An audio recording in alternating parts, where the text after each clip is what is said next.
kinetic gas equation. So kinetic gas equation भनेको PV equals to 1/3 mn/v square. So the mathematical relationship between the product of pressure and volume, average mass of molecules, number of molecules, and root mean square velocity is known as what? Kinetic gas equation. So you can see the naming there. You can see a cubical vessel हैन, जसको चाहिँ each साइडको चाहिँ length L छ है, अनि यो भनेको फेस बी भयो भने साइडको यतापट्टिको भनेको फेस ए भयो. अनि यु क्यान सी यो तलको भनेको जेड एक्सिस भयो, यो भनेको एक्स एक्सिस होइन, यो भनेको वाइ एक्सिस भयो. तिनवटा एक्सिसको कम्पोनेन्टमा चाहिँ हामीले रिजल्भ गऱ्यौँ होइन, भेलोसिटीलाई नै अकर्डिङली है, एक्स एक्सिस, वाइ एक्सिस र जेड एक्सिसमा हामीले रिजल्भ गऱ्यौँ. सो अब यो काइनेटिक ग्यास इक्वेसनको म्याथमेटिकल डेरिभेसन निकाल्दाखेरि चाहिँ we have to take care in 4 स्टेप्सहरू होइन, 4वटा स्टेपलाई फलो गर्छु. The number 1 is resolution of velocity, अनि number 2 is momentum of molecules in x why and Z direction, number 3 the total change of in momentum of molecules in x why and Z direction, and number 4 is the calculation of pressure from total change in momentum and derivation of kinetic gas equation. So सुरुमा चाहिँ let us consider ideal gas enclose in a cubical vessel of average mass M, number of molecules N, which travels with the velocity V भनेर लेख्ने. अनि we know that the length of each side of cube is L, and the molecules of gas travels in a straight line with high velocity along X why and Z direction भनेर लेख्ने. अनि अनि हामीलाई थाहा छ नि त ideal ग्यासको जहिले पनि कस्तो हुन्छ, मोलिक्युलर कोलाइजन पर्फेक्टली इलास्टिक हुन्छ के अरे होइन, एनर्जी लस भएको हुँदैन, there is no loss of energy during collision. So the molecules of ideal gas follows the assumptions of kinetic molecular theory of ideal gas. अनि लेट्स डिराइभ भन्ने, अनि 4वटा points भइहाल्यो होइन. अनि त्यसपछि सुरुमा जाउँ रेजोल्युसन अफ भेलोसिटीमा. यसमा चाहिँ root mean square velocity can be resolved into 3 component होइन, भिएक्स भिवाई भिजेड छ. सो यो root mean square velocity equals to के छ, कम्पोनेन्ट अनुसार एक्स वाइ र जेडको समेसन सम छ होइन. सो नम्बर टूमा चाहिँ momentum of molecules in x Y Z direction. So X Y र जेड डिरेक्सनमा चाहिँ मोलिक्युल्सहरूको मोमेन्टम क्यालकुलेट गर्ने. We know that the momentum is the product of mass and velocity. So let us consider a single gas molecule of ideal gas travels in a x direction. सुरुमा चाहिँ मानौँ x डिरेक्सनमा travel गर्यो of face ए है, with velocity bx होइन. So momentum before the impact, अनि सब face एमा impact पार्नभन्दा अगाडिको momentum चाहिँ कति रहेछ, मानौँ एमबिएक्स रहेछ भने after the impact on face A त्यसको मोमेन्टम कति भयो, माइनस एमबिएक्स भयो के अरे. सो अब चेन्ज इन मोमेन्टम भनेको के भयो त, initial momentum minus final momentum, त्यो भनेको कति भयो, 2 एमबिएक्स भयो होइन.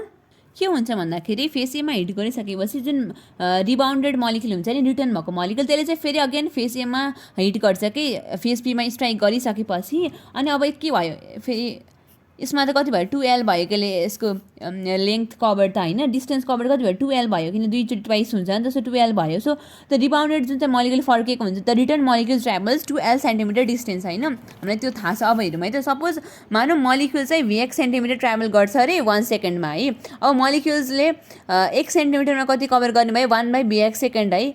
अब युनिटरी मेथड. अनि मोलिक्युल्स ट्राभल्स 2L हामीले त 2L सेन्टिमिटर ट्राभल गर्छ भनेछौँ, यता जाँदा एल भयो, फर्किँदाखेरि एल 2L सेन्टिमिटर होइन.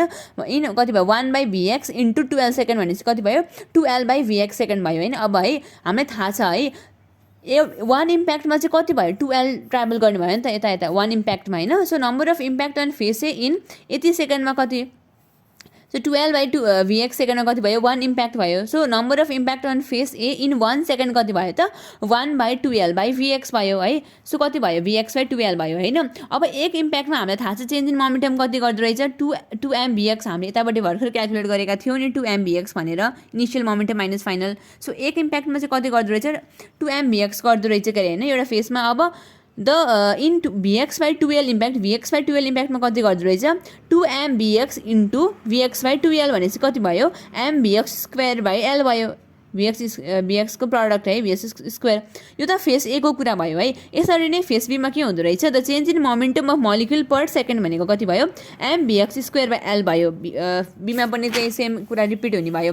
So total change in momentum कति भयो, MVX square plus MVX square by L गरेपछि 2 MVX स्क्वायर एल भयो. यो त हाम्रो एक्स एक्सिसको कुरा थियो होइन. अब जेड एक्सिसमा पनि त्यही नै हुने भयो, अनि वाइ एक्सिसमा पनि त्यही नै हुने भयो. सो अब हेर्नु त वाइ एक्सिसमा कति भयो, यो भयो 2 MVY स्क्वायर बाई एल भयो. अनि जेड एक्सिसमा कति भयो, जेड डिरेक्सनमा पनि यो भयो है. अब हामीले थर्डमा के क्यालकुलेट गर्ने भनेका थियौँ, टोटल चेन्ज इन मोमेन्टम है. Total change in momentum of N molecule त्यहाँ कन्टेन गरेको मोलिक्युल कति हो N molecule per second in all direction भने चाहिँ कति भयो एक्स एक्सिसको वाइ एक्सिसको र जेड एक्सिसको यो तिनटै डिरेक्सनको समको क्यालकुलेसन भयो है 2mn/l कमन निकाल्ने अब के बाँकी रह्यो vx² + vy² + bz²। अब हामीले सुरुमा नम्बर 1 मा हामीले के निकालेको थियौँ रेजोल्युसन अफ भेलोसिटी गर्दा v² = bx² + vy + bz² गरेको थियौँ नि।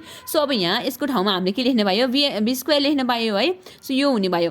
अब नम्बर 4 मा हाम्रो फाइनली के थियो क्यालकुलेसन अफ प्रेसर थियो from total change in momentum है। अनि हामीलाई के थाहा छ भन्दाखेरि सेकेन्ड ल अफ मोसनले के भन्छ भन्दाखेरि टोटल चेन्ज इन मोमेन्टम भनेकै फोर्स हो भनेर भन्छ। Total change in the momentum of molecule is equal to force भनेर हाम्रो सेकेन्ड ल अफ मोसनले भन्छ होइन। सो फोर्स इक्वल्स टु के भयो 2mnv²/l भयो क्या अरे। अनि विन हो प्रेसर भनेको के भन्ने थाहा छ हामीलाई फोर्स बाई एरिया भन्ने थाहा छ। सो फोर्स हाम्रो भर्खर कति निक्लेको छ यो निक्लेको छ इन्टु एरिया कति भयो l इन्टु a भनेको एरिया भयो। हामीलाई थाहा छ यो क्युबिकल भेक्युल हो क्युबको एरिया कति हुन्छ 6l² हुन्छ।